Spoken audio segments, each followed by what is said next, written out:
Perhaps the greatest lie ever perpetrated on populations all over the world is the condensation trail lie. What we're seeing in our skies is not condensation. It's sprayed particulate dispersions with very few exceptions. They shouldn't be there. Jet engines burn clean. So if there's anything coming out of them, it's an additive. They're absolutely not contrails. Contrails do not linger, dissipate, and go into cloud coverage, period, in the report. And I kept saying to people, what is this? Because now the sky is no longer blue, it's starting to turn gray. And what I found was kind of like it was not socially acceptable. We're all going to pretend this is not really happening. And I thought, oh, this is very bad. Most are unfamiliar with a science term called global dimming. That term refers to the amount of direct sunlight that no longer reaches the surface of the planet due to light scattering particles that are building up in the atmosphere. And although many of these particles are from industrialized pollution, the larger majority are from the ongoing climate engineering solar radiation management operations.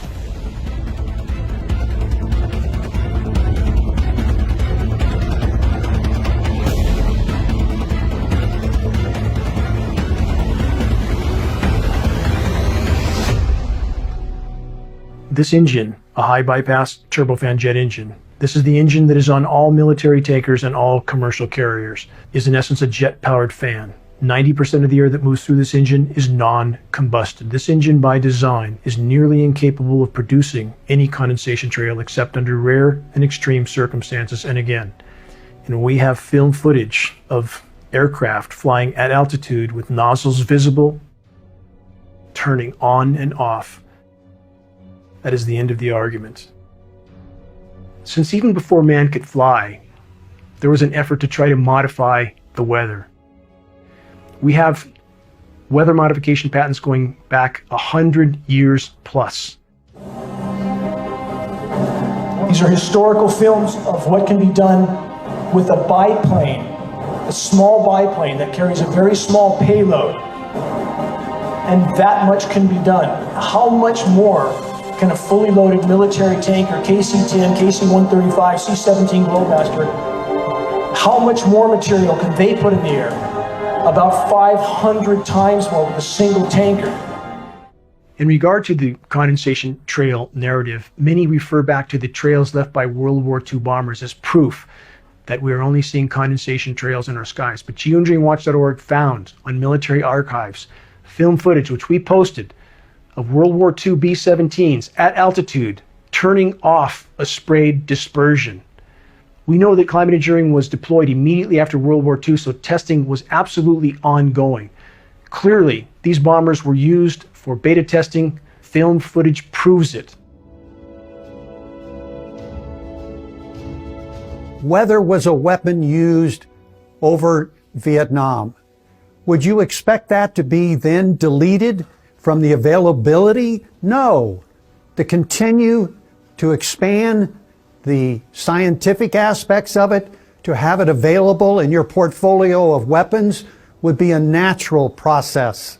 Therefore, should you expect that it is available on demand to have the ability to modify weather? Absolutely, within this country and others. Climate engineering is the crown jewel of the military-industrial complex. Climate engineering has been used to destabilize and topple nations all over the globe, facilitating military occupations by hostile countries like the US. We know that some of these countries are having their precipitation cut off because they have stated so on the floor of the UN, like the president of Iran stating emphatically that NATO weather modification programs were cutting off the precipitation to Iran, but US media never covered it. We have an economic model operating globally, which is operating based on covert force. And I have very serious questions after watching the financial patterns as to whether that financial force or that force includes weather warfare. People were coming to me, telling me about this. So because of that, I went to the government in Ottawa under Freedom of Information. There was a 40-page report, of which half the pages were completely blank, and the other half had a lot of blank outs. But there was sufficient information to tell me that, yeah, they're aware. They call it geoengineering. One of the big problems is that when we find some new technology, we get all excited by it, by the potential benefits of that technology, and often implement it and use the technology before we have any idea of the negative effects. Shouldn't it be considered that every breath we take is laden with highly toxic particles that are wreaking havoc in our own bodies? Particles that aren't being reported by any air quality testing systems. Any official air quality testing are looking for PM10 or PM2.5, 2.5 microns at best. The climate engineering nanoparticulates are exponentially smaller. They go virtually unreported. These nanomaterials generate reactive oxygen species in biological materials, damage tissue, lead to advanced aging, cause cancer, causative agents of dementia.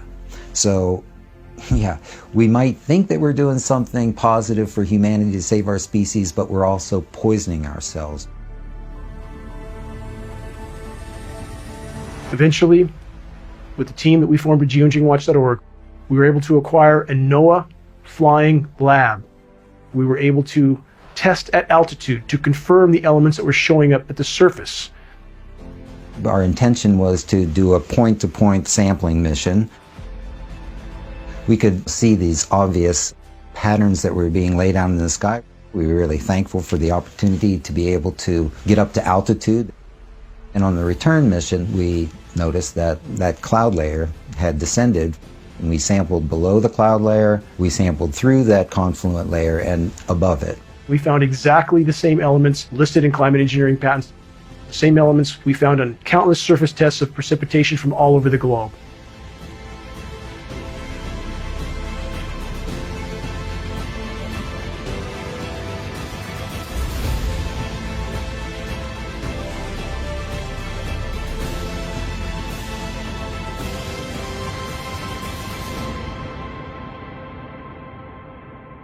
Governments all over the globe and the entire climate science community are telling the population urgently that climate engineering operations, solar radiation management operations need to be immediately deployed to try to mitigate the warming of our planet, to try to preserve what's left of its life support systems.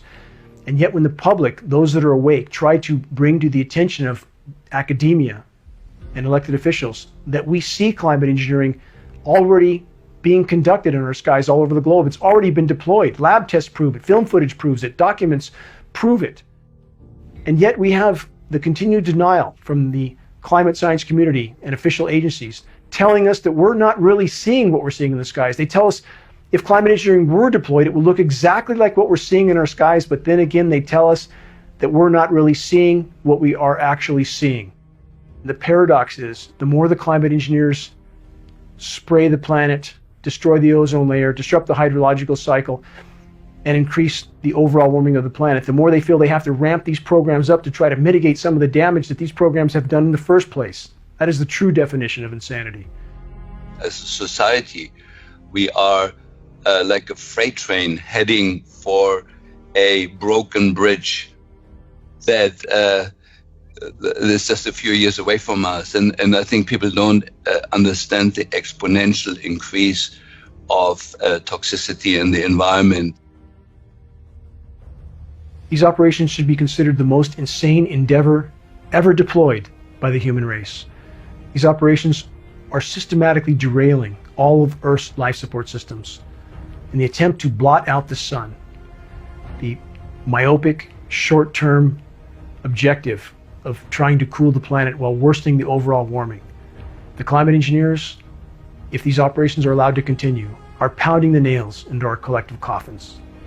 From a scientific perspective, and what we know about nanomaterials and their effect on human health and the environment, this is a serious problem.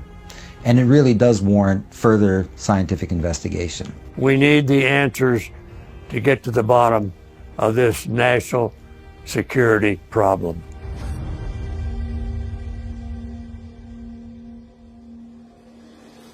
If populations around the globe find out what has been done to them by their governments without their knowledge or their consent, there will be a shockwave around the globe that cannot be contained by the criminal governments that have now taken control of our planet and civilizations all over the world.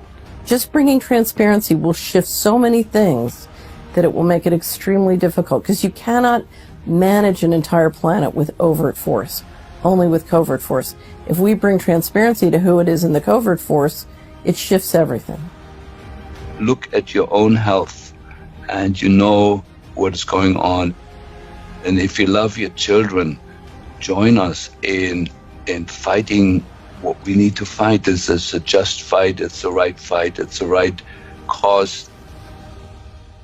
And if the climate engineering operations, which are derailing Earth's life support systems, are not immediately exposed and halted, all other challenges for the human race become moot, because the planet will no longer support life.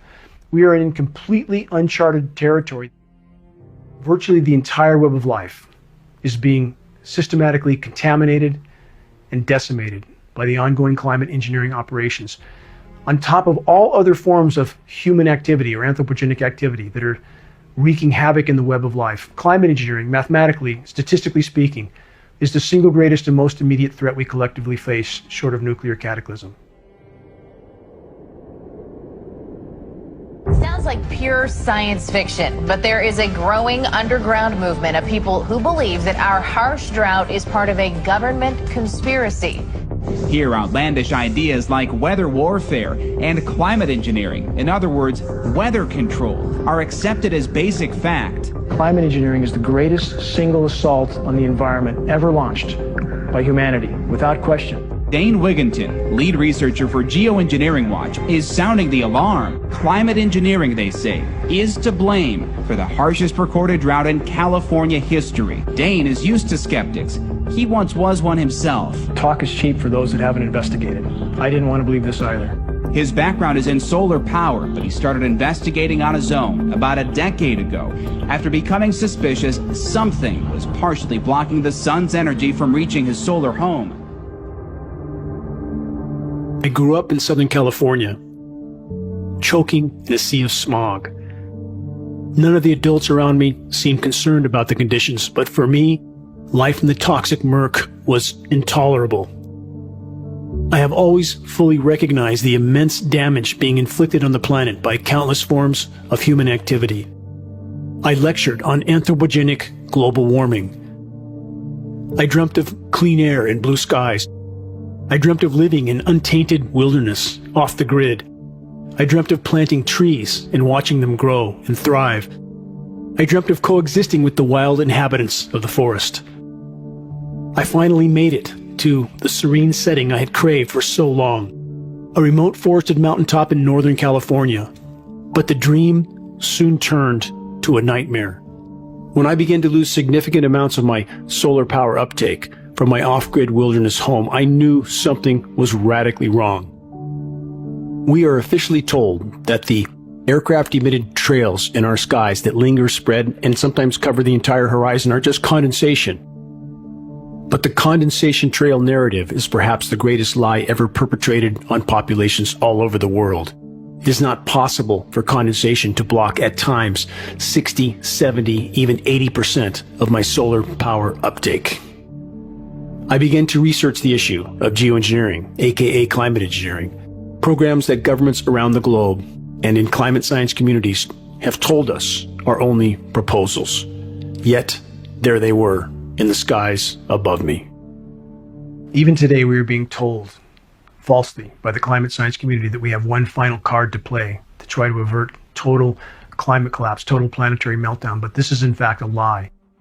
Climate engineering, weather modification patents go back more than 100 years, but all available data indicates that programs were first deployed at scale immediately after World War II and deployed over the polar regions in the attempt to increase the size of the polar ice packs and thus try to regulate Earth's temperatures.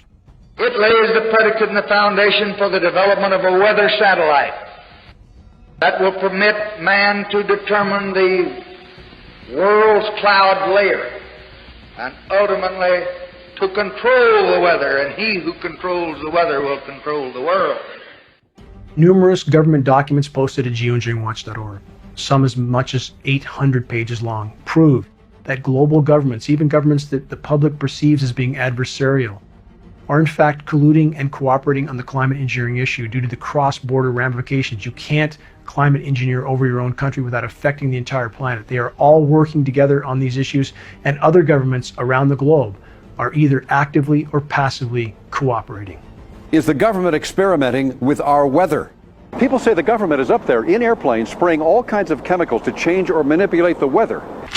It is called geoengineering, fighting global warming by putting a chemical dust in the atmosphere and reflecting harmful radiation back into space. You could use barium oxide, for example, which makes big fluffy clouds. You could use tiny little bits of aluminum, which is benign in the environment, and essentially manage the climate. There are 172 bills before the U.S. Senate right now calling for more weather modification programs. A Weather Modification Act calling for research in, quote, attempting to change or control by artificial methods the natural development of atmospheric cloud forms. My personal opinion is that we have to keep geoengineering on the table. We have to look at it very carefully because we might get desperate enough to want to use it. There is a line of research on what's called geoengineering, which are various techniques that would delay the heating to buy us 20 or 30 years to get our act together. The stated goal of some of the world's most recognized geoengineers, like Dr. David Keith and Dr. Ken Caldera, is to put 10 to 20 million tons of nanoparticulates into global skies annually. That's an inconceivable amount of material. This material is on top of industrialized pollution. Right? This is about how we engineer the planet. It's about the fact, an uncomfortable fact, but it is a fact, that we have the technical ability to do this. They are all fast acting, they are cheap, and they are fundamentally imperfect. And the problems of how you control something where an individual country can have tremendous leverage over the whole planet's climate, and where there are winners and losers in ways that really could be unpredictable. And I mean, not to frighten you, but I think you can imagine scenarios that lead to war. Another example is the array of technologies, often referred to collectively as geoengineering, that potentially could help reverse the warming effects of global climate change. One that has gained my personal attention is stratospheric aerosol injection. There's all sorts of ways you could do this, but the standard idea has always been spray sulfuric acid in the stratosphere 20 kilometers over our head and use that to stop the planet warming up. The example many people cite was when the Mount Pinatubo volcano exploded. And all of this ash went into the air and had a cooling effect on the Earth. And so people have long proposed since the mid-60s that you could artificially add dust to the stratosphere and cool the planet. Not that this would be a good solution for global warming, it would not. But it does show the way we're steadily developing the powers to manipulate the planet with comparative ease. That sulfur in the lower atmosphere is masking some of the climate warming from CO2. So is this the global dimming or something? Yeah. Other leading idea is basically to emulate what big volcanoes do, put material in the stratosphere to reflect sunlight. So the problem is the following. If you add SO2 to the stratosphere, SO2 doesn't condense. So you might want to put alumina in. Alumina has a very high initial refraction. It's very small. It doesn't coagulate. And you can engineer particles that have particular properties. You can get them out of the stratosphere. You can concentrate particles near the poles. Costs are so cheap that the richest people on the planet could perhaps afford to buy an ice age. It's extraordinarily cheap. I knew it was cheap when I found that they were quoting me in tons. It's also true that particles, as they get bigger, fall out a lot faster. We sort of step back and think, okay, well, how would you actually make particles in the stratosphere? This is really engineering now. If it was aerosols in the stratosphere, it would likely be put there by airplanes. Start with a fleet of just 2 or 3 kind of modified business jets. The basic idea is that if you let a plume off in an aircraft by just changing some little details, you can actually get much smaller particle size distributions by doing this kind of spraying. So there are all sorts of side effects. I'll get to them in a second. But if you put sulfuric acid in the stratosphere, for example, you could deplete stratospheric ozone. Smaller size means more surface area, but more surface area means less ozone. Is the stuff in the stratosphere going to be killing some number of people that are going to be sacrificed? It's an obvious concern. So if it kills 1 million people and we're only doing 1% more, we're just killing 10,000 more people. You can do math. Okay. But that's so killing people is not the objective here. So if I made a decision, or if there was a collective decision to do a geoengineering program, and you put, say, the kind of program I think makes more sense to put about 1 million tons a year in, but let's say, you might end up killing many tens of thousands of people a year as a direct result of that decision. And so the only thing that we can do to cool the planet, or that society can do to cool the planet, is deploy these sorts of technologies. And by the way, it's not really a moral hazard. It's more like free riding on our grandkids. And it means there are going to be winners and losers, just like there are winners and losers for CO2, but they're different winners and losers. So this makes the problem, if anything, harder to solve. You've introduced another dimension of complexity into the managing the planet's climate problem. What we're watching financially is a great deal of public policy being promoted on the theory that we have climate change. And yet in that discussion, we never talk about, well, what's all this spraying and how is that involved? Engineering the weather gives you the ability to overcome or prevent droughts. It gives you the ability to inflict them if you don't go along. And the brilliance of inflicting a drought is there's no popular support against you. So this kind of invisible warfare, if it can be done, is very effective, it would seem to me, both positive and negative. Well, imagine if you can predict the weather over long periods of time, how much money you can make. You know, you can trade it. How do you manage money in that world? Many people message me confused and bewildered as to how it is possible that such colossal programs can occur in skies above our heads, programs of climate engineering and solar radiation management that are literally decimating Earth's life support systems, and these programs are not being acknowledged by any official source, not being acknowledged by the climate science community that has indeed betrayed the human race and the entire web of life by their denial of the ongoing climate engineering elephant in our skies. And the people that message me are perplexed at how such atrocities can be ongoing for so many decades. And we have still official denial, and we have populations that are all too willing to accept that denial. I began to test for some of the primary elements named in climate engineering solar radiation management patents, starting with aluminum, barium, and strontium. My test came back from the state certified lab. To my dismay, these elements indeed were present in significant amounts, and subsequent tests showed higher and higher and higher amounts, continuing to escalate until one test was as high as 3,450 parts per billion of aluminum. This is highly toxic rain. I knew my life would never be the same because I can't look the other way. It's completely intolerable for me to live under toxic skies. And what about the trees? What about the bats, the bears, the birds, the bees? They have no voice except for us. I began to try to bring this issue to light from that moment on. Initially, few would listen, few would look at the data.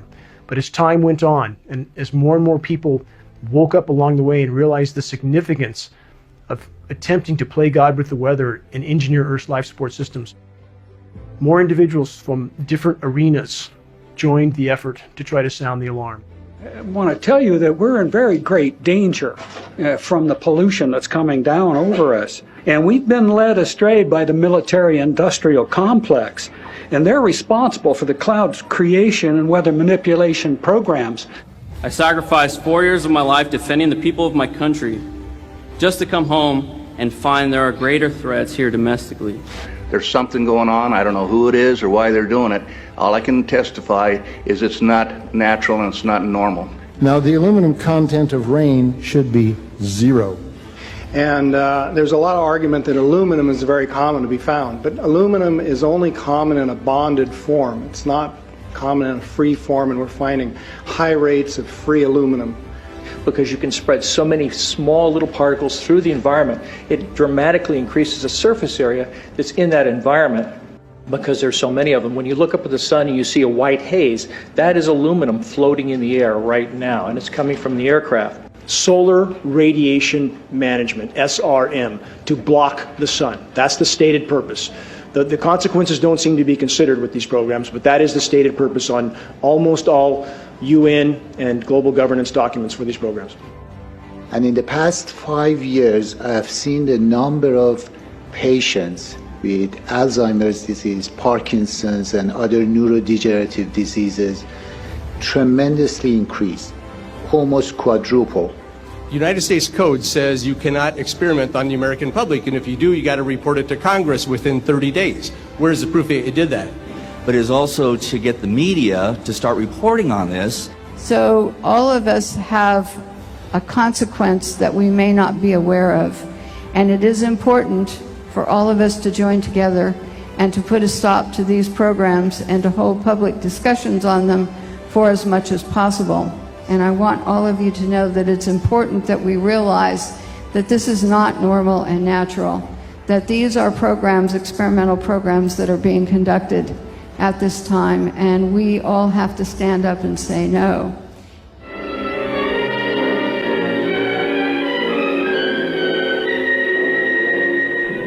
This tank can be used for disseminating all types of agents. Anti-crop spray from aircraft using the Aero X-2A has proved very effective in field trials. For larger planes, the Air Force has perfected spray equipment. This B-17 has several spraying nozzles and carries the tank in the bomb bay. I'm Charles Jones, Brigadier General, U.S. Air Force retired. In the years 1953 through 1962, I was stationed in Germany. Then we moved to England in 1959 while assigned to the 42nd Tactical Reconnaissance Squadron with dual missions of electronic countermeasures and weather reconnaissance. We also had the responsibility of reporting jet engine contrails throughout our area of responsibility in Europe, North Africa, the Mediterranean, and Eastern Atlantic. We were responsible for pinpointing the exact altitudes of all jet engine contrails noted within the flying area of responsibility in both the weather and ECM aircraft missions. We became experts on jet engine aircraft contrails and all of their characteristics. Much different from the white aircraft spray trails that consist of scientifically verifiable straying of aluminum particles and other toxic heavy metals, polymers, and chemical components. These are the long white spray trails that linger and slowly expand into light cloud cover that soon cover entire areas with an overcast, very light cloud cover. We're never going to get to the bottom of climate change until everything is laid on the table about geoengineering and the disasters that it can and is causing. My name is Richard Rolig. I served a career of 34 years in the United States Air Force. I was able to achieve the rank of Major General. I was in the acquisition business, developing new weapon systems, and did lead one major top secret program for 3 years. During the 10 years I worked at Raytheon, the exposure to various programs was limited to what they wanted you to work on. So even though I still had the top secret clearance and certain programs I got exposed to, that was not one of them. That was compartmentalized as it should be. And unless you had a direct impact or you were personally involved in it, you would not have received that particular clearance. It goes back to around October of 17. I'm residing near an Air Force base here in Tucson, Arizona, Davis-Monthan Air Force Base. Aircraft exiting, doing their flight training, etc. And having lived around Air Force my whole life, my father even being a pilot, it became obvious to me that the contrails that were coming out of some of the aircraft in the local area were not normal looking. They took on a different texture, they spread differently, and so as a result, I started talking to a couple ex-pilots that are part of the organizations, asked them to look at it. My wife is a pilot. I had brought her out of the house. We looked at the contrails, and it was obvious that they were not normal. So as a result, we started doing a little research. We called it the elephant in the sky. I mean, everybody on the planet is looking up and seeing this kind of spraying going on. I became involved in weather modification analysis due to my background as a weather observer in the United States Air Force. And as I was looking at the jet clouds in the sky, I realized that that's certainly not normal. And so I've been watching these abnormal clouds for a long time. Well, I started to learn about geoengineering just in a very personal way. I decided to leave Washington in 1998. I bought a small property in a farming community in Tennessee, and I still had business in Washington, and so I would drive back and forth between Tennessee and Washington, but I was also driving around the country networking with a variety of people, trying to understand what was going on in the economy. And as I was driving around, I saw this spraying, and literally you had planes crisscrossing in very unusual patterns. They'd fly back and forth, and you get this tapestry of crisscross spraying that would just hang in the sky for a long time. As an investment person, you're adding it up in your mind. Okay, we have 2 planes over this county flying this many hours and spraying this much stuff. This is very expensive.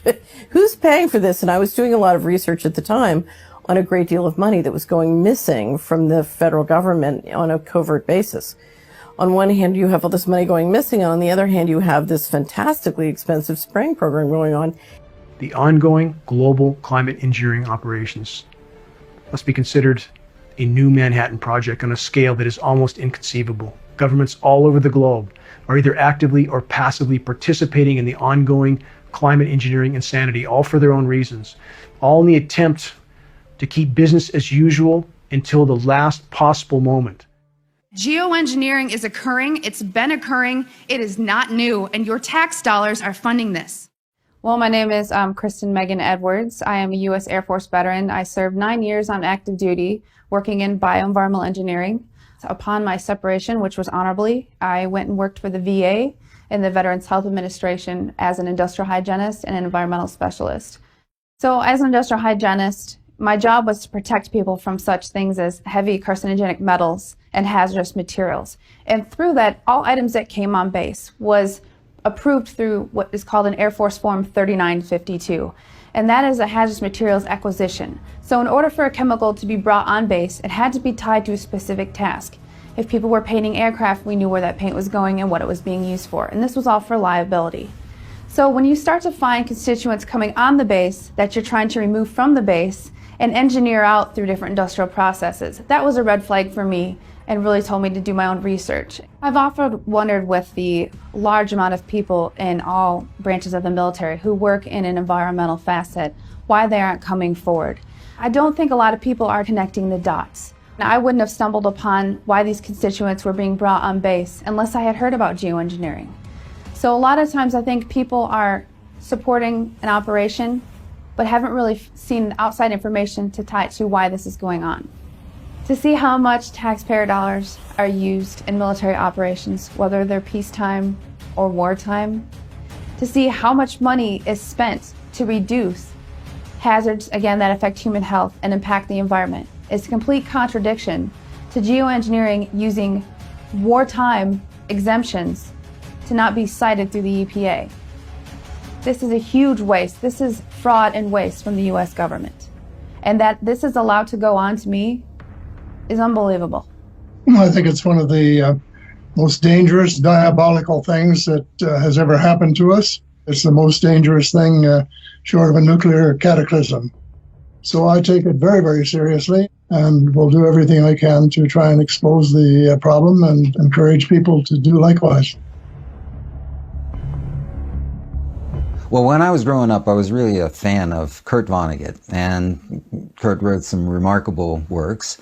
And I later learned that most of the fodder for that work came from the work of his brother, Bernard Vonnegut, who was a scientist at GE under Irving Langmuir, the lead scientist there. That work was focused on the production of ice crystals at elevated temperature using a compound called silver iodide. I would like to take you into the laboratory and show you a few of the experiments that led us to our outdoor experiments in converting clouds into snow. These are some which I photographed that were formed in the laboratory.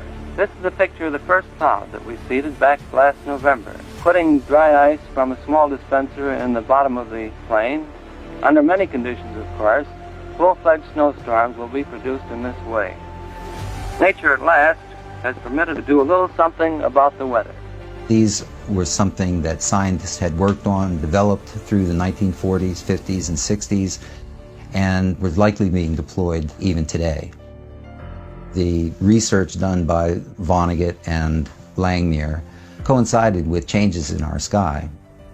As these programs, or at least this type of research, increased, the skies started to change. My first real observation of those changes and real awareness of it came, I was looking up and saw patterned skies of these trails that were being laid out by planes, then developing into confluent layers that would drift perhaps hundreds of miles, changes the weather, changes the temperature around you. Also, the light intensity and the quality of light was changing. It was funny that there was not really a lot of published literature on this material. There had been some governmental reports that I had dug into. There was some evidence that this type of research was being conducted. And in fact, there was a presentation that was given where Dane Wigginton asked some questions about the materials that they were discussing and their possible role in weather modification programs. Numerous air quality studies, including from CARB, California Air Quality Resource Board, have named submicron-sized particulates as being particularly harmful for human respiration. Through all the discussions today, I have not heard any mention of this fallout, and has this been studied, and also the effects of a highly reactive metal like aluminum on toxifying soils and waters? The question is, what would be the effects of these materials on human health if they came down into the stratosphere? In particular, small particles and aluminum. In our climate model, we looked at how much additional acid rain, acid snow you would get from the sulfur coming out of the stratosphere if you did it at a rate of 5 megatons per year or 10 megatons per year of sulfate. And it turns out that amount is so much smaller than what humans put into the troposphere on an annual basis by burning fossil fuels as a byproduct, that even in pristine areas, the soil would have a buffering capacity and it wouldn't be harmful. So the collaborators of mine working on the aerosol scheme are actually folks from Carnegie Mellon who focused on human health impacts. And while we haven't published it, that was the very first thing we did, was do the order of magnitude calculation in the federal pencil paper, but with an expert on human health impacts about whether there could be an issue. And the answer is no, clear cut no. So for the numbers of particles burning in the stratosphere are so tiny compared to the loadings on human health. There are other things that worry me a lot, like the rain on these particles in the upper troposphere, when they might affect high clouds. And for aluminum or other particles, there are a lot of toxicological things that need to get looked at seriously. But if you're just thinking about the sheer number of particles and the human health impact of small particles, the answer is, well, we haven't published it. That was the first thing we looked at with some of the leading experts who do epidemiological research on human health impacts, and it's not even close to huge. So 10 megatons of aluminum dumped into the atmosphere will have no human health impact. So let me be more careful here. We're to separate out the toxicological, but so the aluminum we've only begun to research and publish nothing.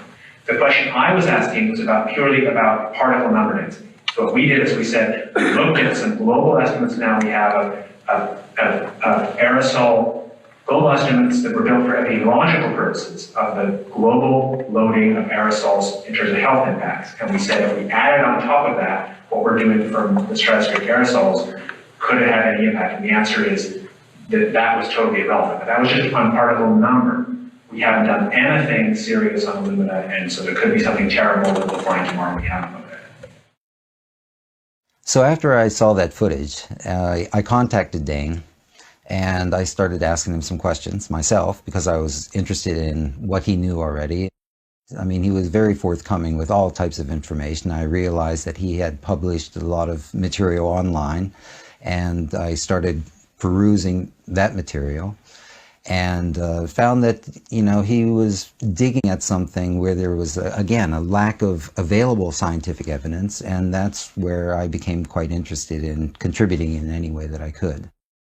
I then, working further with Dane, and with great thanks to our contributors, was able to take a number of flights where we could sample through these condensation trails or these confluent layers that had been laid out earlier in the day.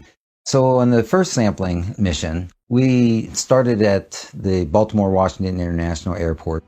The University of Maryland has a twin-engine Cessna that is a flying laboratory. It has a sampling nozzle at the front of the plane that collects air samples prior to any contact with the plane or the engines or anything behind. Those samples are then taken through a tube, pass through a filter cassette, and these filters are glass fiber filters that are pretty large pore space filters that do effectively capture ground pollution. So PM 2.5, those particle sizes are 2.5 microns, and they've done a really good job of it. But it's not really the proper equipment to completely evaluate the number of particles that might be smaller than that. And we're talking 10 to 100 times smaller than the PM 2.5 particles. But those do capture some of them. And we flew in an air-controlled zone and basically flew big circles trying to get to altitude, but the control towers wouldn't actually allow us to reach the altitude that we needed. They basically want you to pass through that zone. The second flight that we conducted was flown from BWI to Albany International Airport. All right, we're just in pre-flight here. This morning we observed emissions from several planes, several high-altitude planes, flying between 25 and some up to 40,000 feet. And the trails that were left behind these planes spread out into a confluent layer. And the low angle of the sun in the morning allowed for us to observe the polarizing effects of those particles using simple polarizing lenses. We could see these obvious patterns that were being laid out in the sky. We were really thankful for the opportunity to be able to get up to altitude, that we could observe these materials and sample that cloud layer. Our intention was to do a point-to-point sampling mission where we could actually reach altitudes, approaching 20,000 feet. Unfortunately, on our flight from BWI to Albany, the layer that we observed was at 27,000 feet, and I think we made it to about 23,000 feet perhaps, and so we were below that confluent layer that we observed. We landed, had lunch, they refueled the plane. We have two blank control samples. One was taken prior to the flight, one was taken after the flight. So we should have, again, two blank samples, and actually three samples, one on ascent, one at level flight, and then slight ascent from 17,000 to 21,000, and then changed the filter and took another sample, a third sample, as we descended. And then on the return mission, though, we noticed that that cloud layer had descended from 25 or 27,000 feet to about 17,000 feet. So we could easily reach through that, and we sampled below the cloud layer, and I'm saying cloud, I mean an induced cloud layer. We sampled through that confluent layer and above it.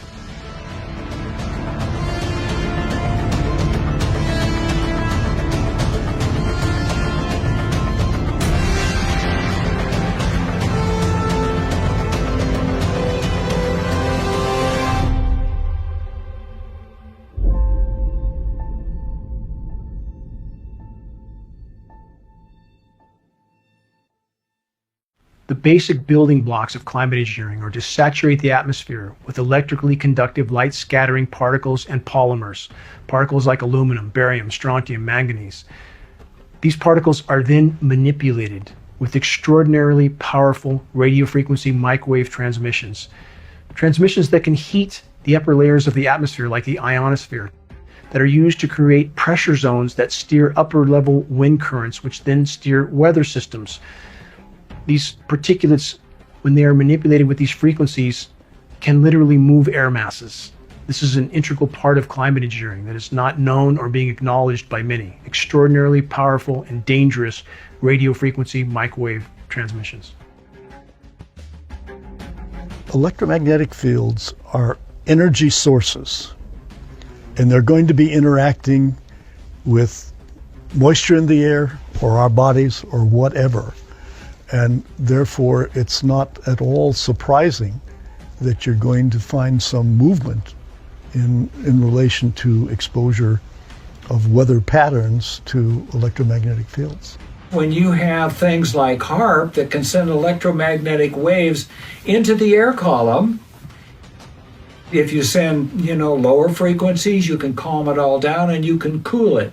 Or you can excite it and you can heat it up. So there's complete control of temperature within the environment. In 1985, Bernard Eastman applied for patents. Many claim that these patents have become the blueprint for HAARP, High Frequency Active Auroral Research Program. HAARP is a large antenna where we beam radio frequency energy up into the upper atmosphere. Applications discussed in the patents included destroying missiles. Communications control and disruption were included. There were some other ideas, both to possibly modify weather. What we can do with an antenna is change the portion of the sky into which we insert the energy. HAARP's combined antennae generate a focused billion-watt high-frequency radio beam, which penetrates the lower ionosphere and interacts with the currents of the auroral electrojet. In certain applications, the military acknowledges that it can literally lift the ionosphere. And what they say is, it's not a problem, it's a short period of time, yet when you lift the ionosphere up, the lower atmosphere rushes in and fills that void, which changes localized weather patterns. At its biggest size suggested, if you beamed it for an hour and a half, that would equal the energy in a hydrogen bomb. HAARP is only one installation of perhaps 100 that are on that scale around the globe. You can create high-pressure domes. In the northern hemisphere, that creates a clockwise spin, just like the pulley. That allows them to steer the upper-level winds into nearly any configuration they wish. So the areas that are under that high-pressure dome fry. They fry. Take a look at that round bubble. Is that not telling? That's a high-pressure dome parked right over the top of us that ensures nothing can flow in. You would never see this meteorologically 20 years ago. Never. When you have two things that have the same mechanism of action, one would expect that their effects would be either additive or more than additive, that being synergistic. So when we're talking about weather patterns, so you have fog, you have water droplets, you have water in the air. When those water droplets are irradiated with microwaves, they're going to do the same thing they do in our body. They're going to generate reactive oxygen species. And when nanoparticles are in that water, they're going to do the same thing they do in our body. They're going to generate reactive oxygen species. So at minimum, one would expect that these effects would be additive, with the possibility that it could be more than additive. And if frequencies do that to particulates, again, what's it doing to us? What's it doing to the web of life? Given anything that's alive has water in it in some form or another, what's happening to us with this? And watch what happens to a flow of water when it's exposed to frequency. Very hard to believe, and when you feel that with particulates, the effect is even more profound. There's a radio frequency transmitter that, based on the signal transmission direction, is isolating precipitation and blocking out a whole section of precipitation. These are one of the radio frequency transmitters, and they're being put up all over the country, all over the world, wherever the grid power will support them. Again, you saw the radio frequency transmission carving out a 90-degree inside corner. That's the overall effect in the end. Completely unnatural. There's not a meteorologist that doesn't know this is going on. No chance. Then he asked this question: can cyclones, can hurricanes be manipulated? The short answer is yes. Project Cirrus. The U.S. military has been engaged in hurricane manipulation programs since at least 1947. And these programs have been ongoing ever since, although the U.S. military denies it. They claim they stopped this research. That is a blatant lie. Geoingegneria.org has captured film footage of the radio frequency transmissions being used to manipulate the atmospheric particulates sprayed by climate engineering operations in order to steer and direct hurricanes. They can be manipulated to a degree that few can comprehend. We have NASA satellite images available at geoingegneria.org that show extraordinary atmospheric manipulation off the west coast of Africa, where cyclones in the Atlantic basin originate. There's no theory, there's no hypothesis, there's no conjecture. Cyclone manipulation is absolutely, positively being done. Some of this technology actually came out of the stealth program. Stealth was the idea that you would try to reduce the amount of radar energy that would be reflected off of an aircraft. You could put particles of metal into the paint itself. These particles would then absorb the energy. But if you put that up into the air and then you broadcast a signal that is tuned to the exact frequency that matches the size, and this is the key, all of these particles are the same exact size, so they respond to a specific frequency. So when you transmit this frequency, you can get all those particles to heat up. And if that mass of air has moisture in it, any kind of humidity at all, it all rises and expands. So this is how you can actually generate a weather system. A primary aspect of climate engineering is the climate engineer's ability to manufacture winter weather with patented processes of chemical ice nucleation for weather modification. In doing so, they can seed cloud moisture with what is termed endothermic reacting elements, energy absorbing elements that create a cold, dense layer of air that sinks to the surface of the planet and creates a shallow layer of cold, perhaps a few hundred feet thick, that creates the illusion of winter weather on a planet that's in total meltdown. So the surface temperatures are in fact very cold, sometimes astoundingly cold, but it's a shallow surface layer. Manufacturing winter weather events that are then sensationalized by corporate media, dividing the population, again, confusing them as to the true state of the planet and the true temperatures on planet Earth. They have focused oftentimes on particular regions, like in 2014 in Boston on the east coast of the US, creating snowstorm after snowstorm after snowstorm with chemically nucleated moisture and creating sensationalized headlines from that event. 100 million Americans have been hit by a winter storm, packing pretty much everything in the weather arsenal. And convincing much of the population that there was nothing wrong with the climate, that there was in fact record cold in some places, and thus in places where there was record warmth even during winter months, people tend to ignore that. As the planetary warming becomes a runaway event, the chemical ice nucleation elements that have been seeded into cloud moisture reach the surface before freezing. Thus, so-called frozen rain and ice storms are increasingly becoming the norm. How many know of the ice balls showing up on the shores of Lake Michigan, covering beaches, often 75 pounds or more, occurring at times on water that is 40 degrees plus Fahrenheit? How does that happen? From chemical ice nucleation. This is nothing short of winter weather warfare, complete with destructive ice accumulations from the chemical ice nucleation cloud seeding and dangerously slick snow-like frozen material that contains surfactants. They're used in climate engineering chemical ice nucleation cloud seeding operations in order to reduce particle coagulation, i.e. to keep the climate engineering elements from sticking together and forming larger particulates that would sink faster to the planet, which would not be conducive to the winter weather warfare scenario. The cryosphere, Earth's ice deposits, are melting at a pace that is unprecedented in the geologic past. The true magnitude of the planetary meltdown has been masked by statistical falsification. The climate engineers have attempted to hide this fact from populations. In order to mask the true severity of polar meltdown from populations, the climate engineers have utilized methods of sea surface ice nucleation. The effect of these operations can easily be distinguished on satellite images. The paradox with sea surface ice nucleation is this. The climate engineers are actually putting a lid or a cap on oceans that are already too warm for natural ice nucleation to occur.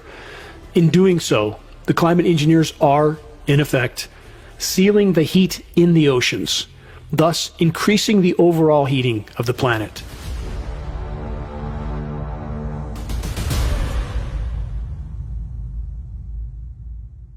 It's another larger specimen of black oak. It's mid-February.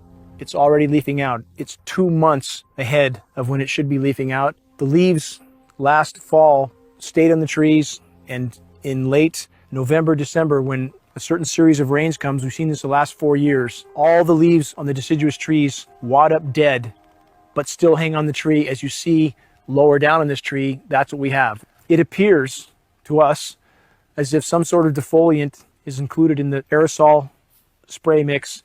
And we know fruit farmers have been using this type of method to cause their orchards to go dormant for years. This is because the temperatures have been rising so progressively. Defoliants remove the foliage or leaves from the plant. A week after defoliation spraying, the plants stand dry and almost leafless. Defoliation, a maneuver designed to peel back the cover from which the Viet Cong spring ambushes on Allied supply convoys and troop movements. Decomposition of forest floor duff, the materials on the forest floor, leaves, pine needles, twigs and sticks, is now almost non-existent. The soil microbiome has been devastated. The root systems of trees and forest flora are dying off, just as the crowns of the trees are also dying off. Climate engineering contamination is not only killing soil microorganisms, it is also causing trees to shut down nutrient uptake, which in turn initiates a slow, protracted death of the forest. Because of Earth's collapsing ozone layer, intense UV radiation is causing the stomata, the respiratory ports of trees, to shut down. Thus, trees don't respirate. They can't feed. They're simply dormant. The forest no longer smells like a forest because the trees are not breathing. Even during the spring and summer months, an increasing number of trees are growthless. What we are left with is stagnant, silent, dry, dead, and dying forests that are just a spark away from total incineration. Every single person that I've talked to so far has made the mention that I don't know why it's doing what it's doing. It's burning differently. It's burning more aggressive than it has in years past. And I know we say that every year, but it's unprecedented. It's burning in every direction all at the same time. The single greatest factor that is creating the conditions for the unprecedented wildfires all over the globe is climate engineering. Why? Because climate engineering is disrupting the hydrological cycle, i.e. the rain cycle. Climate engineering is destroying the ozone layer, which is bombarding forests with incredibly intense UV radiation, killing them from the top down. Climate engineering is ionizing the atmosphere, making it more electrically conductive, and this in turn facilitates more dry lightning, igniting yet more fires. Climate engineering is blanketing forest foliage and forest floors with a highly incendiary dust, aluminum nanoparticulates, barium, polymers. This further adds to the flammability of the forest. From every conceivable direction, climate engineering is the single greatest causal factor in regard to the epic forest fires that are consuming forests all over the globe. The equilibrium of our planet has been completely obliterated. And there are now feedback loops that have been triggered, as many as 50. It means once you knock a domino over, that domino knocks over a larger domino and still a larger domino. And the process continues, and that is now occurring on planet Earth. And now we have methane releasing from formerly frozen methane hydrate deposits all over the globe, in Siberian tundra, on the Arctic seafloor. Methane is escaping, rising into the atmosphere and covering the planet like a layer of glass. Methane over a 10-year time horizon is from 100 to 120 times more potent than CO2 as a greenhouse gas.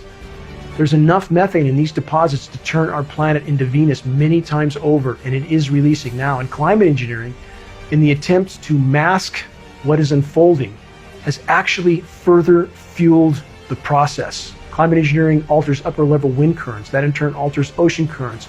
Now we have warm water pumping into the Arctic in places it should not be, causing massive methane blowouts that have to be seen to be believed.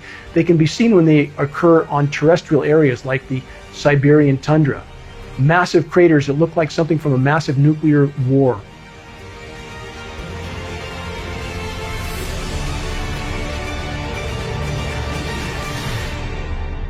The question is that people should be asking is, if this is going on, why is nobody talking about it?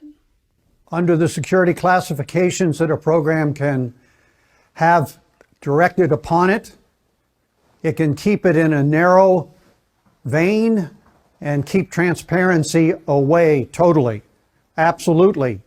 And the same can be with the contractors and subcontractors that work on the same program. That is to be expected. Any contractor that deals with a classified program will be as compartmentalized as the government program office is. That's the whole purpose. The ground rules are the same. In fact, you can't even bring that home and talk about it with your family or your friends or other work parties that are not also cleared on that specific program, whatever program that is. You only are told what you need to know. And so they assume that most people don't need to know anything, and the rest to only know a little bit, except the people who are pulling the strings. Many ask why environmental groups are not addressing the climate engineering issue.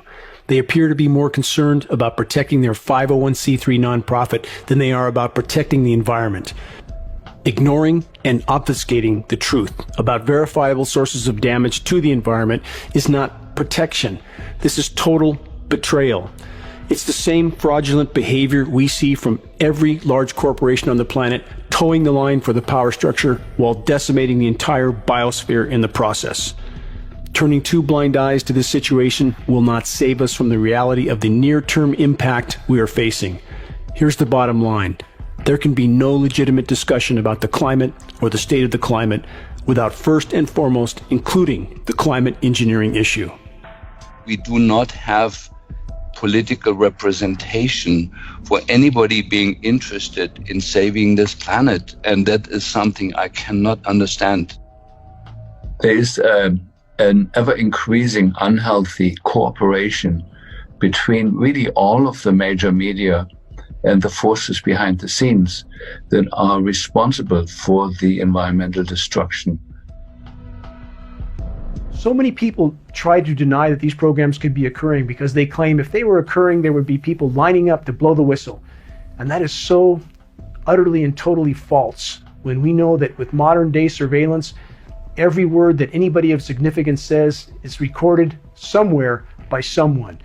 And when we know what happens to whistleblowers like Julian Assange, why would anyone line up to put their own neck on the block to blow the whistle on these types of programs, knowing that it will at minimum destroy their life?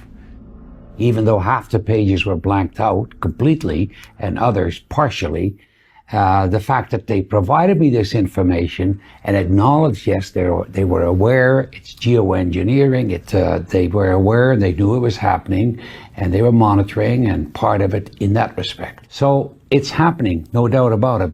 If these programs were in any sense benevolent, why would there be an illegal federal gag order right now on all National Weather Service and all NOAA employees, the nation's weathermen, an illegal federal gag order? Well, that should tell you right away that all of this is happening at a really high level, obviously. So they won't take questions on it. They feed us BS information on what's going on. The people that are telling us what we ought to be doing are leading us astray. And there needs to be a comeuppance and a really good investigation of what's going on. If you look at the total wealth that we can create on planet Earth, if we create a financial system which supports life and is in alignment with life, what I will tell you is our current financial wealth is less than 1% of what's possible. We don't have economic problems on planet Earth. We have a political problem. But the economy is so suboptimized, and that's because there is this force controlling it from top down. So whatever's going on, I say tell the people, because, you know, the people can deal with it, and the people can, whatever problem there is, they can deal with it or they can solve it. So I'm big on transparency, and I know if enough people push for enough transparency, we can figure it out. Could a strange substance found by a Southwest Arkansas man be part of a government test? KSLA News 12 investigation reporter Jeff Farrell shows us the results of testing we had done about what's in our skies. They begin as normal contrails from a jet engine, but do not fade away like a normal contrail. KSLA News 12 had the sample tested at a lab. The results? A high level of barium, 6.8 parts per million. More than 3 times the toxic level set by the EPA. We're just about ready to go into the clean room facility. We will be looking at the samples by scanning electron microscopy.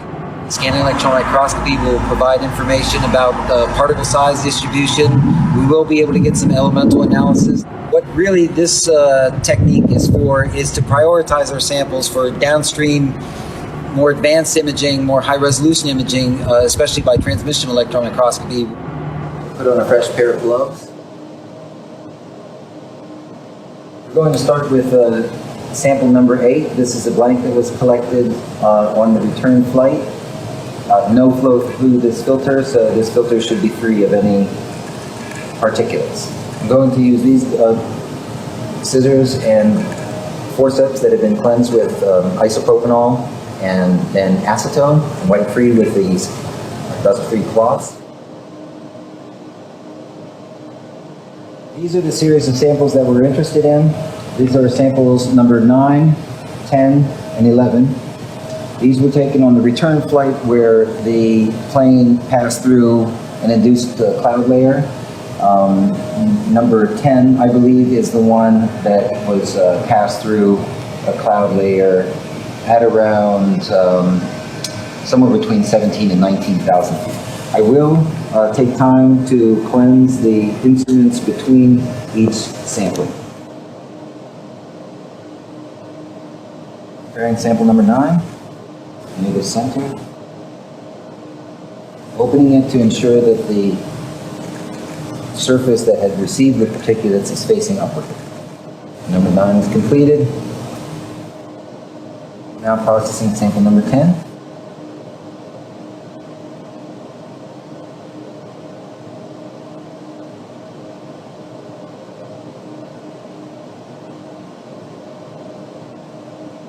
One additional sample. This blank sample was taken after the plane landed and 3 of the samples containing actual airflow particulates had been collected. So we have one prior to the mission and one at the conclusion of the mission.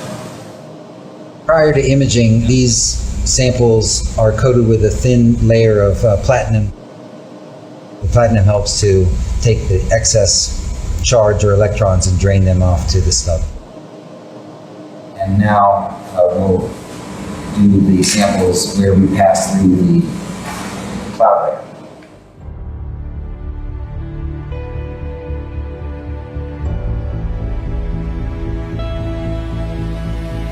A few little bright particles.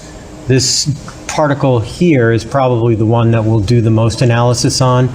So the general image that we're seeing now are the glass fibers from the glass fiber filter itself, and the bright particles or bright areas that we see are areas operating in the so-called backscatter mode of this microscope, collects electrons that are backscattered, especially from metal center compounds. But you can clearly see the lighter and darker contrasted areas there, suggesting that it's an aggregate. Mm-hmm.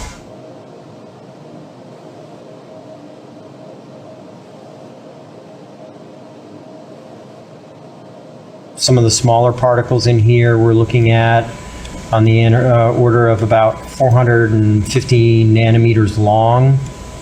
But there's also smaller particles in there too. So backscattered electrons, typically the higher the atomic number, the brighter the signal. That being said, what we will do is look for the bright spots and then analyze those. The glass itself does seem to have sodium in it. Looks like aluminum, sodium, silicon, calcium, potassium. So the reason that caught my eye is because it's darker than everything else. And it's got lots of small particles in it. Yep.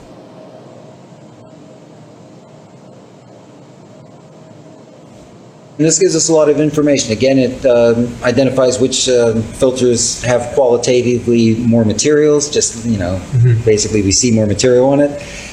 It also gives us information about size of particles and potential for aggregates that we might be dealing with in the samples. Barium sulfide again? So barium sulfide is interesting. What he's doing now is just getting a high resolution image of it to see if this is indeed a single particle or if there's any evidence that there's an aggregate of smaller particles.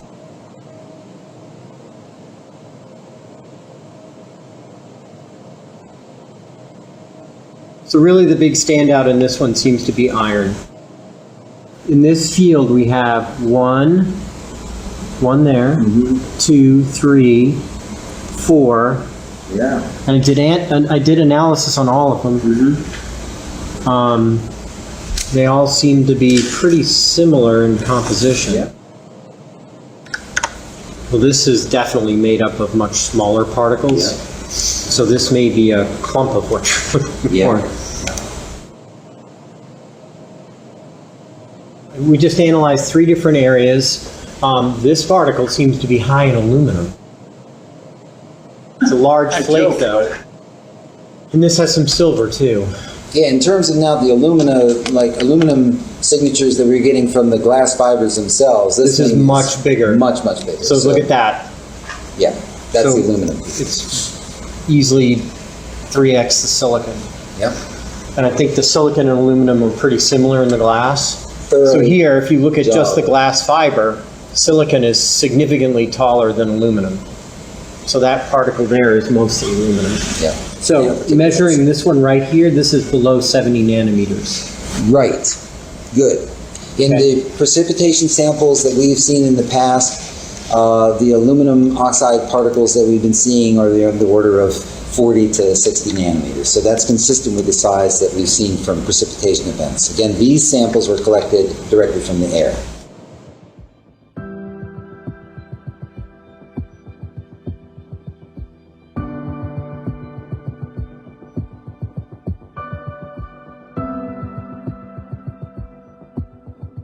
There's not a lot of approaches or instrumentation that you can use to observe these nanomaterials. I mean, again, these are the sizes of viruses. And so really the only equipment or instrumentation that is appropriate for identifying these materials is high-resolution transmission electron microscopy. This allows us not only to determine the size of the particles, we can also determine the composition using a technique called elemental dispersive spectroscopy. It's done within this large microscope. So it will give us information about the morphology of the particles, the composition of the particles, and we can actually see the crystalline spacing, so the spaces of the crystals themselves. So we are talking high resolution microscopic techniques that are really the only way to be able to observe these directly. Morphology is important because the productions of these materials are really of a constrained size range, and we've seen this already in samples that we've analyzed from other sources. American Element produces lots of these nanomaterials, and you can actually purchase them online. The size distribution of these engineered particles are quite homogeneous. What we get? Ooh, looks like there's aluminum. Aluminum. Now what I've done is tell it to calibrate to the aluminum peak. So now what it's doing is going through each of its process times and each of its gain values and calibrating. Oh man, I can tell you this much. What I'm seeing right now is far superior to the last time I ran that calibration. So you see you got 2 calciums, right? Yeah. All right. K alpha, K beta. All right. This barium peak is probably an L and an M. Here's your major barium. Yeah, and then you have the other to confirm. Yeah. Correct. Barium is a triple quadruple. It's definitely. Yeah. Oh yeah. The significance of the results is that, to my knowledge, this is the first evidence of nanomaterials collected directly from the emissions of aircrafts. This is the first time that this has been reported or acknowledged. There is aluminum and there is aluminum. So the way the people are involved in the destruction of our beautiful planet, they get away with it is because the crust of the Earth consists of aluminum silicate. Although traces of aluminum may be found in almost any soil, only those clays containing 50 or 60% aluminum ore and known as bauxite are mined for commercial production. And so their argument is always, well, we always had aluminum in the system and our body knows how to deal with it. Well, there is a difference between creating nanoparticles of aluminum which do not exist in nature which is a highly aggressive material that is seeking to chemically react with other things. The chemical process reaches its climax in these huge tanks, where alumina is precipitated out of the ore in caustic solution. Later, the water content is driven off by baking in giant rotary kilns, resulting in this pure snow-white powder known as alumina. An ever-increasing amount of this alumina is being used in chemical processing, in soil conditioners, in abrasives, and many other applications. Aluminum particles are highly reflective and thus serve the stated agendas of the climate engineers, reducing direct sunlight. The nanoparticles of aluminum are also powerful desiccants, absorbing atmospheric moisture, reducing atmospheric relative humidity, derailing and disrupting the entire global hydrological cycle. Nanoparticulates of different materials are produced for lots of different reasons. In fact, they're in cosmetics, titanium oxide nanoparticles used for sunscreen, zinc oxide. So they're not a new invention. What has happened recently, and again, my knowledge is primarily the medical and health effects studies, is that we've learned to manipulate and create nanoparticles for specific design purposes. We have exploding amount of national laboratory facilities which are researching just the nanomaterials. And it's scary because every single one of them, first of all, is toxic to human body. And second, it absorbs the gigahertz range radiation. Every single nanoparticle absorbs gigahertz radiation. Nanoparticle has nothing to do with the original material where it stems from. So aluminum in nanoform, you can literally explode it. It can be ignited at much, much lower temperature. In this form, another unusual property of aluminum appears. Suspended in a paint vehicle, the powdered particles float to the surface and form a continuous layer of aluminum over the area being covered. This aluminum shield provides protection from weather and reflects light and heat almost as effectively as a solid sheet of aluminum. Aluminum is one of the two metals, iron and aluminum, that exist in a 3+ state. Each plus means lacking an electron. And so aluminum salts are the most electron deficient metal, and with that highly, highly reactive to the proteins inside our cells, which are loaded with electrons. And so aluminum makes very, very strong bonds with the proteins in our cell, which means a protein that has incorporated aluminum becomes a dysfunctional protein that no longer works. We have about 200,000 working proteins in the body. That's what creates your testosterone. That's what creates your insulin. Yeah, this is all made by intracellular proteins. And those get contaminated with the aluminum and become highly dysfunctional. No creature has ever been found to utilize aluminum. There is no creature, no virus, no bacteria, no fungus, nothing that thrives on aluminum. It's deadly to all life on Earth. In national defense, as in many other fields, aluminum is everywhere. In the air, on the ground, and on the sea, versatile aluminum serves our fighting men.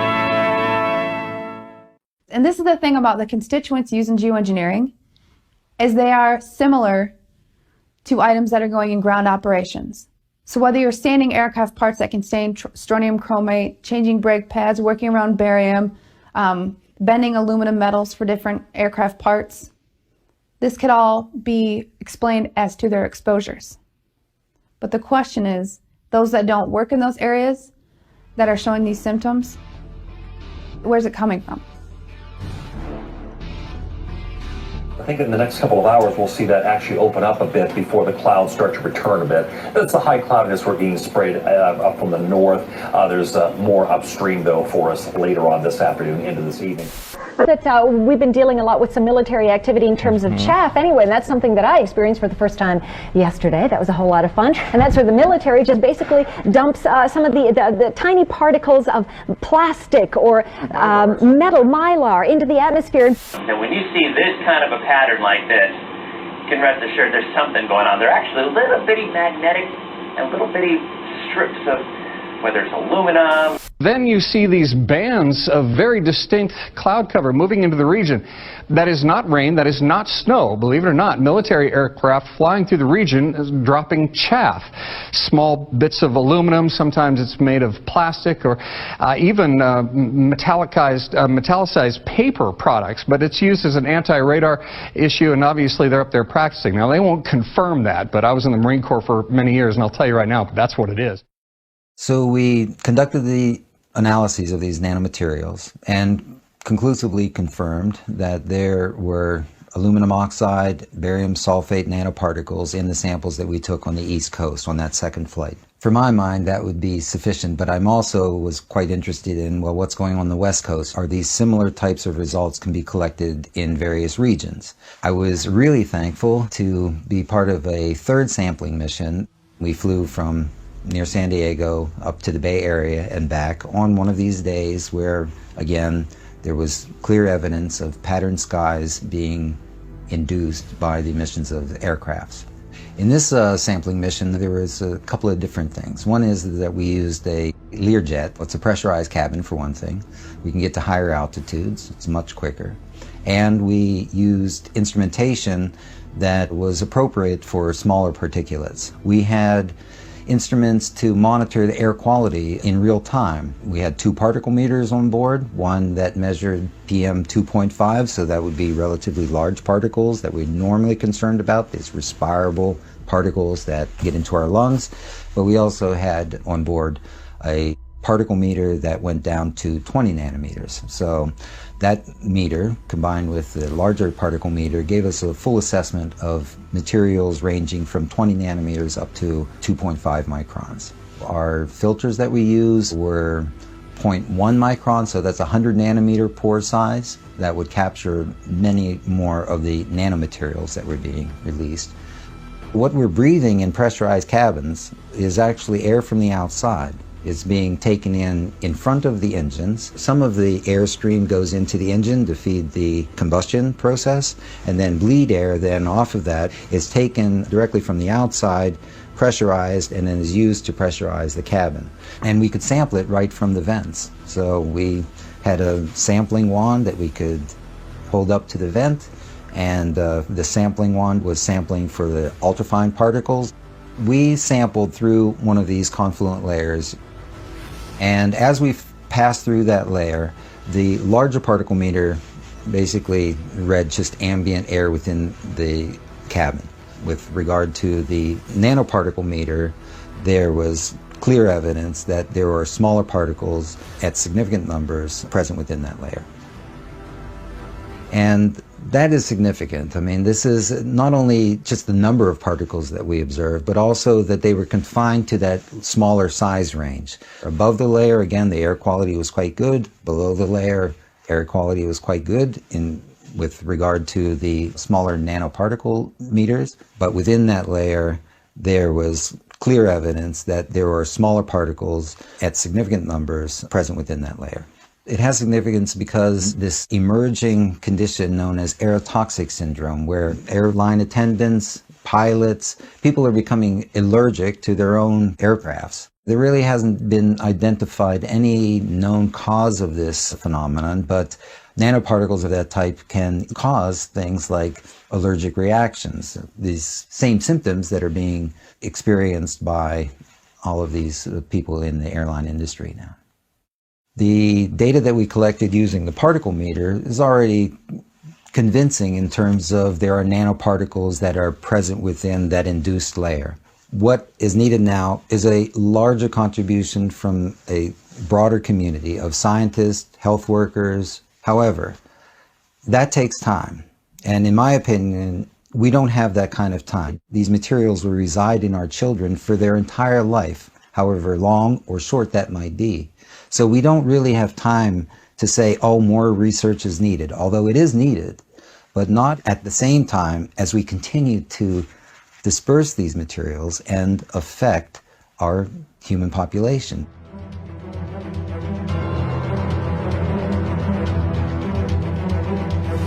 In the east and in the west, large forest land areas have been sprayed to kill destructive insects.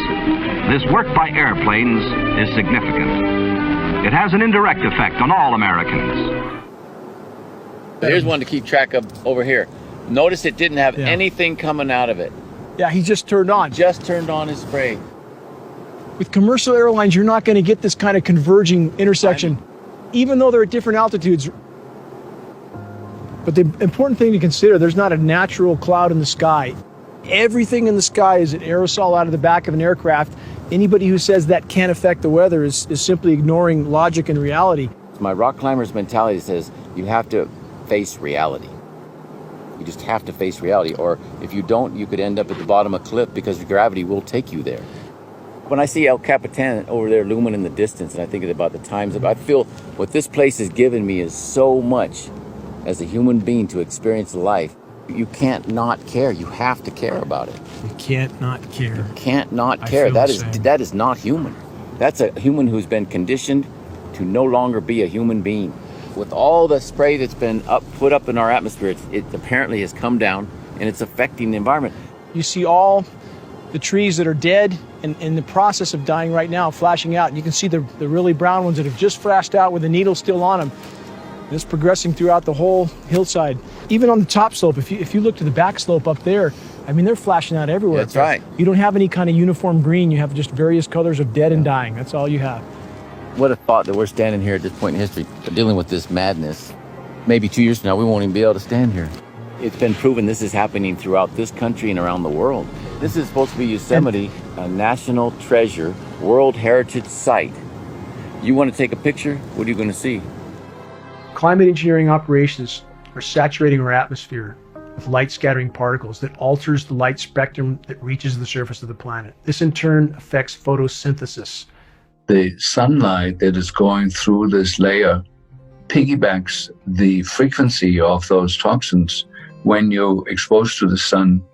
When there is that gray halo between you and the sunlight burns and it feels very, very unpleasant, and you end up feeling miserable at the end of the day. Whereas when the sun goes through a clear blue sky, you may get a sunburn if you stay there too long, but it's a pleasant warmth that you're getting. We've been told that the ozone layer is recovering, but that's a blatant lie. That's a cover-up. We're being bombarded with very dangerous levels of UV radiation, not just UVA and UVB, but UVC, the last spectrum of UV radiation before X-ray. So if we have 10.5 milliwatts per centimeter squared and we subtract the UVA, which I believe was 4.3 milliwatts per centimeter squared, we end up with about 60% of the total incoming UV is UVB, and that's simply off the charts. It is well known and understood in the science community that climate engineering operations would damage the ozone layer. But because the science community is betraying the human race and the entire web of life, they are not admitting that these operations have long since been deployed and are destroying the ozone layer. And when people feel how intense the sun feels on their skin, it is not their imagination. Extreme UV radiation is killing plankton. Plankton populations globally are plummeting. At this point in time, plankton is the single largest oxygen producer on the planet. No plankton, no people. Climate engineering from every conceivable direction is pounding the nails into our collective coffins. In order to try to understand what was going on with the bombardment of nanoparticles, I decided to test lichens. Now, environmentally, lichens only get their nutrients and energy from the air and from rain.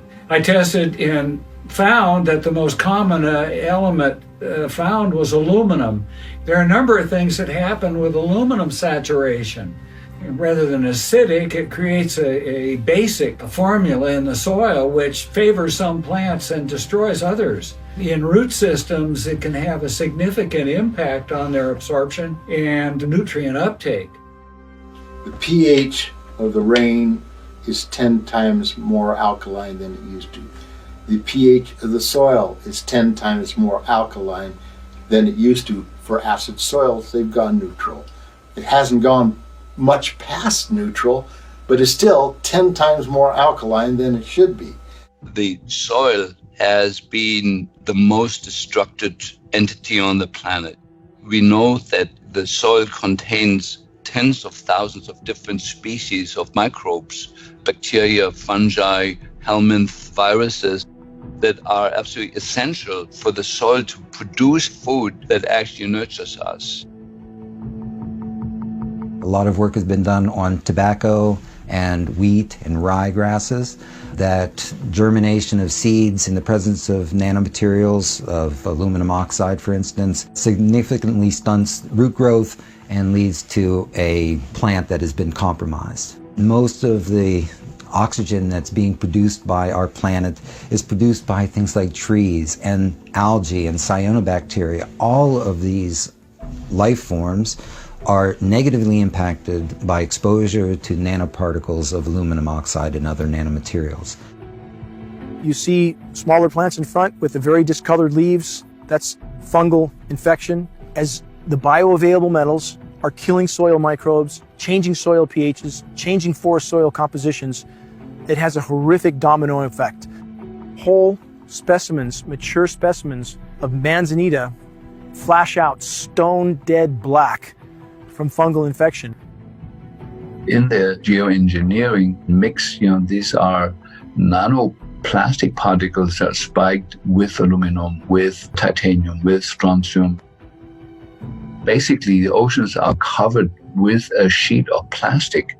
The oceans can no longer evaporate the water that the atmosphere needs to keep the earth blue and green like it used to be. The algae in the ocean depend on a lot of sunlight in order to produce oxygen. And they can't do their job anymore because they're not getting the light they need.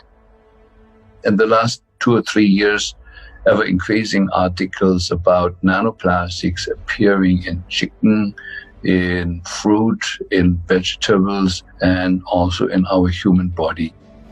Every animal that we eat now is full of these nanoplastic particles. And these are certainly not animals that have swum in the ocean. These are land-based animals. They've never eaten a plastic bag, yet they're accumulating these nanoparticles. And the only possible source of that is the air that they breathe.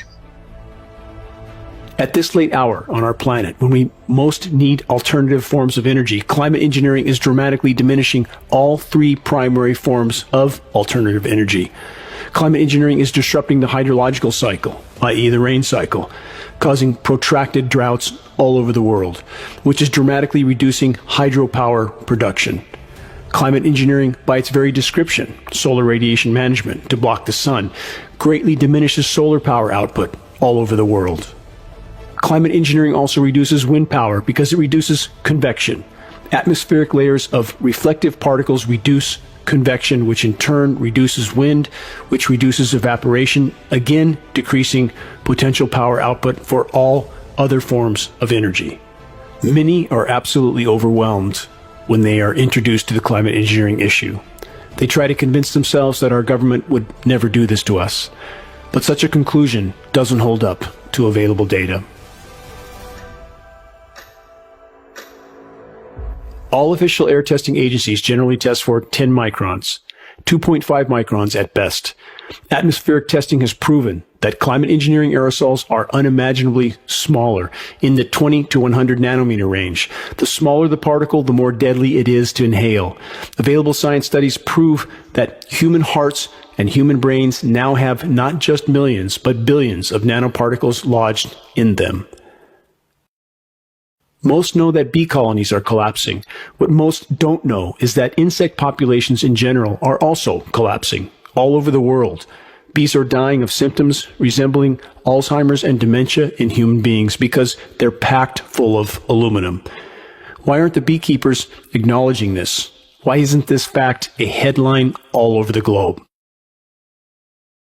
To suit our convenience, we clear other large areas of natural life in order to build towns and cities. Our homes, stores, and factories, clustered closely together, are easy marks continually tempting invasion by the insect enemies. Our only answer is to wage constant battle with the bugs. This must be intelligent, organized, well-planned warfare. We must fight our insect enemies with every weapon our imagination and science can devise. Chemical warfare is quick death to our enemies, whether used on a small scale or on a large scale. Vast areas can be treated in a short time, an outstanding advantage in our warfare against the insects. What's it like for an insect to be poisoned by a crop-dusting aircraft? Don't we all know? Is there any difference whatsoever between crop-dusting insects and the global climate engineering spray operations that have long since contaminated our entire planet and every breath we take? How can we avoid this? Answer, we can't. You can make very high quality, and do this in just a jet in a very simple way, make high quality alumina particles just by spraying aluminum vapor out, which oxidizes. The implementation decisions will be risk to risk decisions. The risk of doing it against the risk of not doing it. It's very good to have research on new applications of technology that are beneficial, but it should be balanced at the same time it's developed with the study of the adverse effects, if there are any. Now, as it happens, the Air Force conducted a study starting in 1993. It was called In Vitro Toxicity of Aluminum Nanoparticles in Rat Alveolar Macrophages. That's a real fancy way of saying testing the effect of aluminum nanoparticles on the white blood cells in the little air sacs in your lung, the alveoli. And what they found in this 8-year study was that these particles, when you're exposed to them long enough, it suppresses the ability of your white blood cells to defend you from airborne infections coming into your lungs. And so essentially by breathing this material in, your immune system is dramatically suppressed. If we can't breathe, if we can't inhale without sucking up highly toxic, bioavailable, bioaccumulative particulates that lodge in our systems like a plaque, elements like aluminum, barium, strontium, elements that are highly toxic in and of themselves, but when combined become exponentially more toxic. 70% of the nanoparticles that are already within us are introduced to our systems through just respiration. So we breathe them into our nose, the ethmoidal sinuses then collect them, they can migrate to our frontal lobe through the olfactory nerve, and there they can generate reactive oxygen species and cause brain damages of different type. Everything we know at present suggests that generation of reactive oxygen species is the cause of aging, cause of almost every disease that we know. Certainly dementia, but other diseases as well. A lot of the nanoparticles, not all of them, but a lot of them have metal ions. Metal ions are potent generators of reactive oxygen species. When you have nanoparticles in the body, they are small enough so they go everywhere. There's no barrier to them in any part of the body. They cross the blood-brain barrier, they cross cell membranes. They're even more reactive or can be more damaging than virus particles. We have natural defenses against viruses. We have no natural defenses against nanomaterials. And again, they never leave our system. They don't die. They're not cleared. We don't produce antibodies against them. So we are exposing humanity to a class of materials that will continue to damage biological tissue for the lifetime of that organism. The Japanese developed a blood washing method called apheresis that was used for reducing cholesterol and fats from the blood. And then a brilliant German toxicologist came along and modified this procedure where he could not only wash out the blood, but also the plasma from the connective tissue, which is a much deeper look into the system.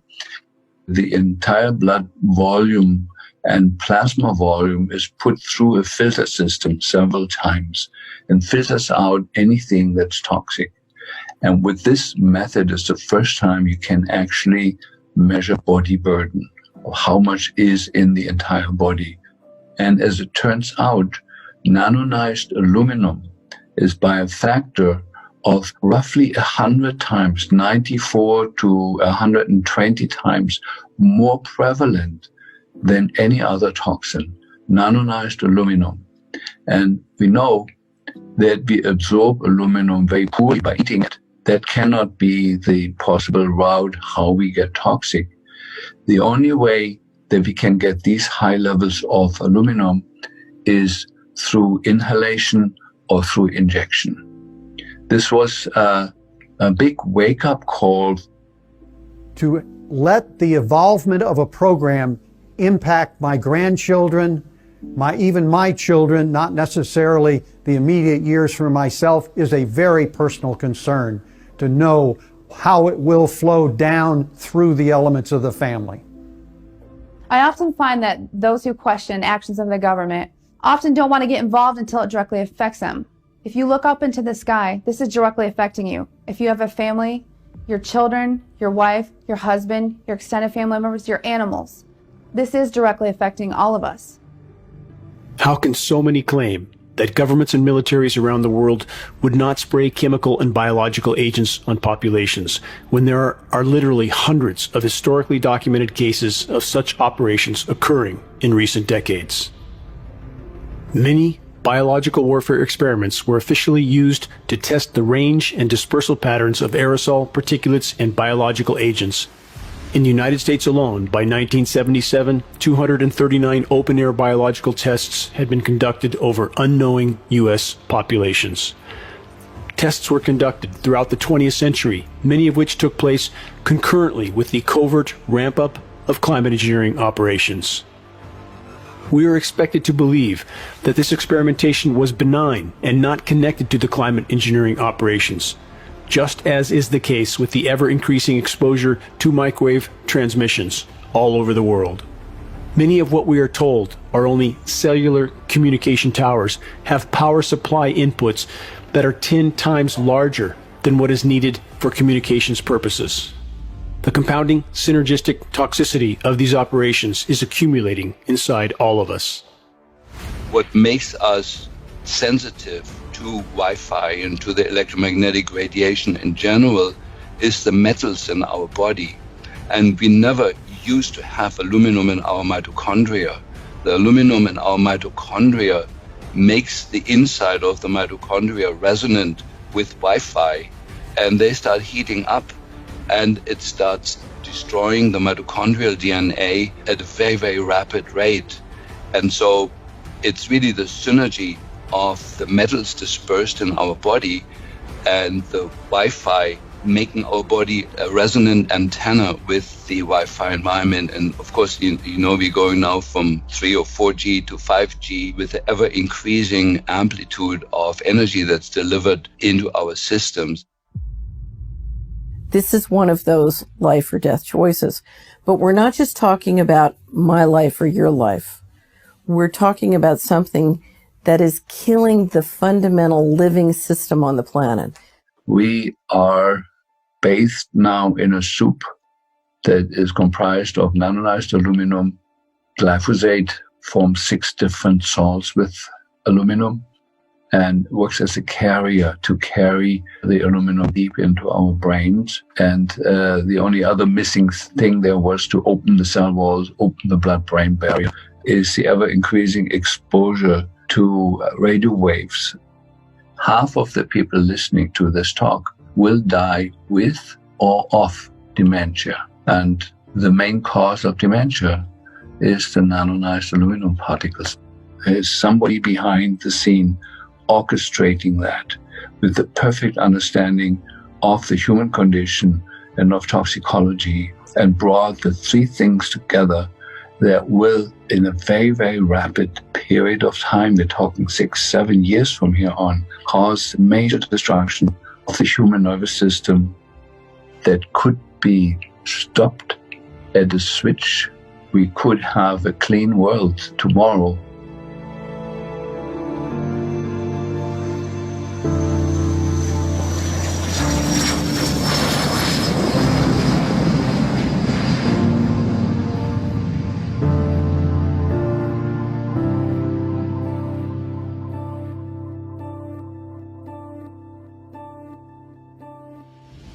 We need to come together for all of humanity to address this issue. And I think that the only way to do that at this point is a legal approach and to present all evidence on both sides, the evidence that we are collecting as independent scientists and the evidence that already exists in those laboratories where these materials are produced and deployed.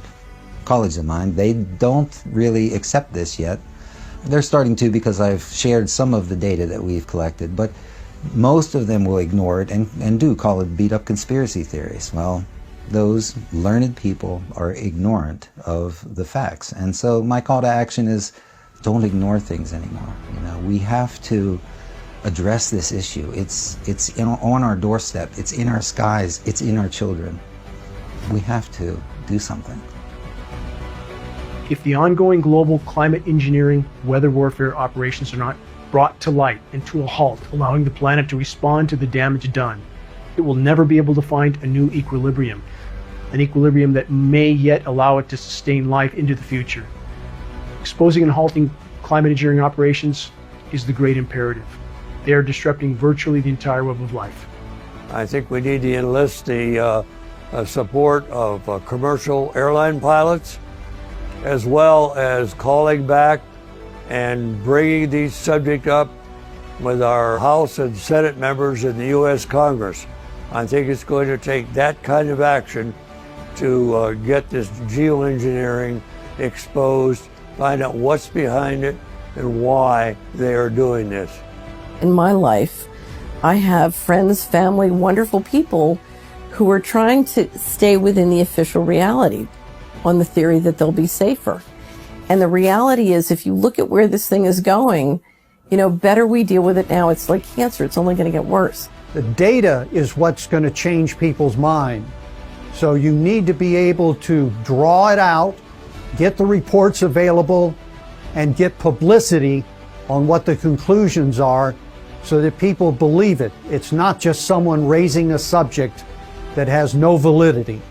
It's based on scientific data that demands changes.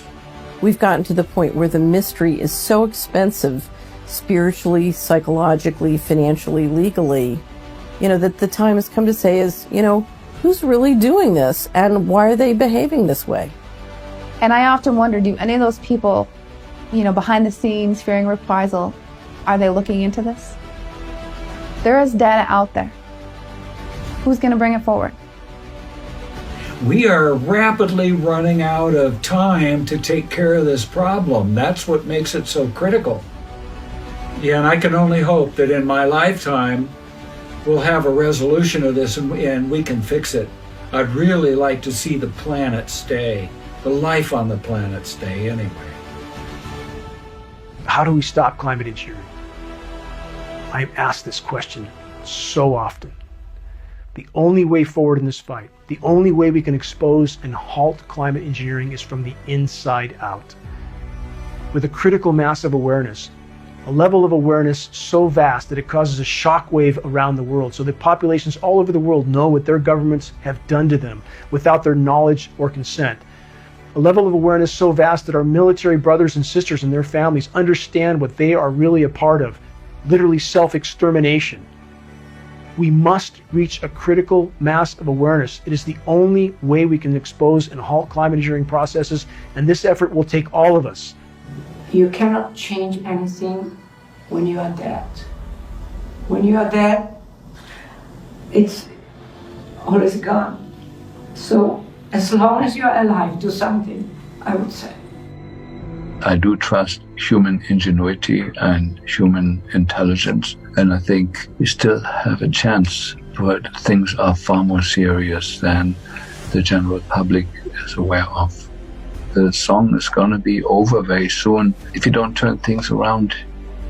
We have a system full of great pain and great suffering and great poverty, and, you know, people sort of walking around in the dark playing bumper cars. It doesn't have to be. And so part of what has me so optimistic is I know what's possible. I know that what we have now is tiny compared to what's possible. So now's the time to figure out what's going on and why. Now, our only chance is to stop interfering with Earth's life support systems, to expose and halt climate engineering once and for all, allow the planet to respond to the damage done to it on its own. Climate engineering is not a cure. Climate engineering is a curse, even worse than the disease it claims to treat.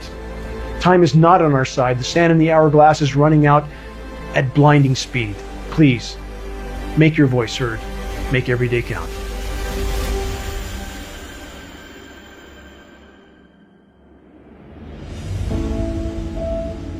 Please forgive me if I ran for a moment on the memories from my former life, my life before the last 20 years of my desperate attempt to sound the alarm. I spent so much time on or near the ocean. I got my scuba certification at age 14. Being below the waves was always an escape to another world. A world that still made sense. A world in which I often felt I wanted to remain.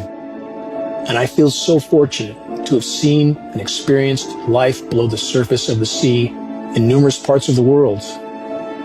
In the waters off New Zealand, Australia, in the South Seas, Fiji, the most remote locations in the Sea of Cortez, the Gulf of California. But the vast majority of my diving sabbaticals were around all the shores of the Channel Islands, off the coast of California.